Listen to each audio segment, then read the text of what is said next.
Esther chapter 4.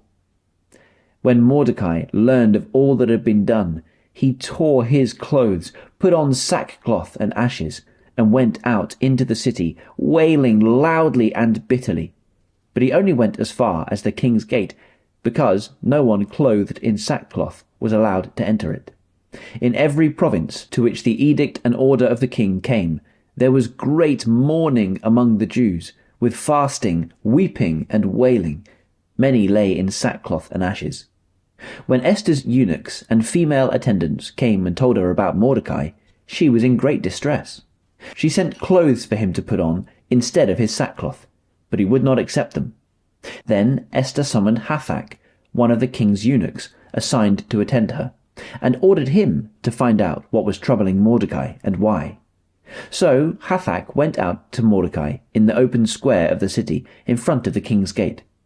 Mordecai told him everything that had happened, including the exact amount of money Haman had promised to pay into the royal treasury for the destruction of the Jews.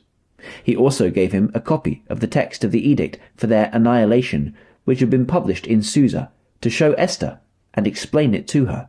And he told him to instruct her to go into the king's presence to beg for mercy and plead with him for her people. Hathach went back and reported to Esther what Mordecai had said.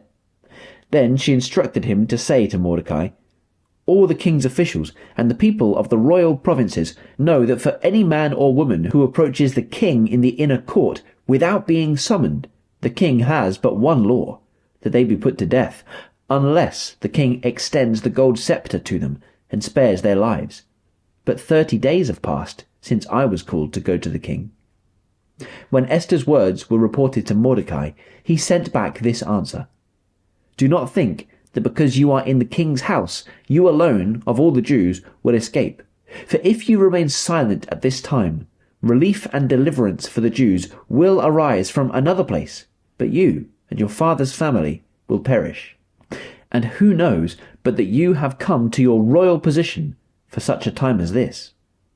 Then Esther sent this reply to Mordecai: "Go, gather together all the Jews who are in Susa, and fast for me. Do not eat or drink for 3 days, night or day. I and my attendants will fast as you do.